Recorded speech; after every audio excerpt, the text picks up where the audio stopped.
Assalamualaikum warahmatullahi wabarakatuh. Hendak deui sareng ibu dina mata pangajaran bahasa Sunda. Urang lajengkeun materi anu sateuacanna nyaeta materi pangalaman pribadi. Gagan anu kedah dihontal ku hidup dinten ayeuna nyaeta aya 2.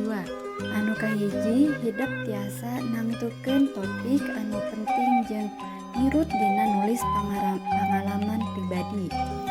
Anu kaduana, hidup kedah nyusun karangan pangalaman pribadi luyu sareng kaidah-kaidahna.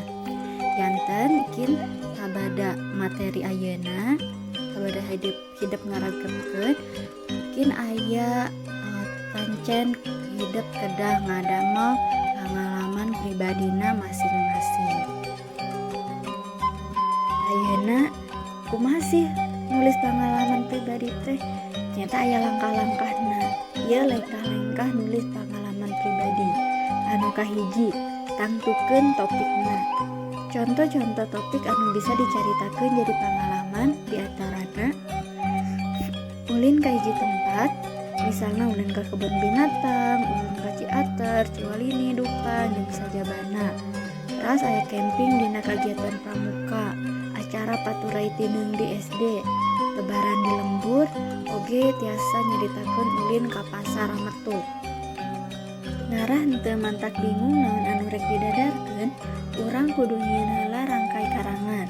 Rangkai karangan bisa mangrupa kalimat-kalimat utama anu engkena bakal lieuyeban ku rupa-rupa katerangan tambahan. Misalna, rarancang indit, kaayaan di jalan, kaayaan di tempat anu dituju, pangalaman anu karandapanana, lalampahan mulangna jeung kumaha tamatna. Tuluy dina lengka-lengka nulis pangalaman pribadi tiasa diteraskeun ku mekarkeun rangkai karangan jadi paragraf anu lengkep. Tuluy dituliskeun pangalaman dina kalimah nu puguh susunanana atawa kronologis kajadianana, irah waktuna, di mana kajadianana, jeung saha sarta kumaha tumpulna.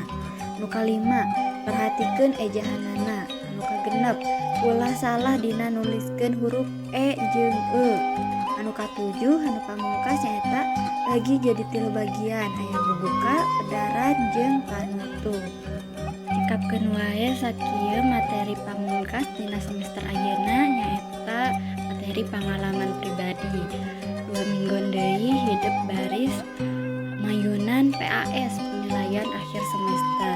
Ibu miharep hidup tiasa ngulang deui materi di materi awal nyaeta paguneman, kaulinan barudak, pujian, dugi ka pangalaman pribadi. Hidup dipelajari deui eta materi-materina kumargi bakal aya kin dina PAS. Hatur nuhun. Wassalamualaikum warahmatullahi wabarakatuh.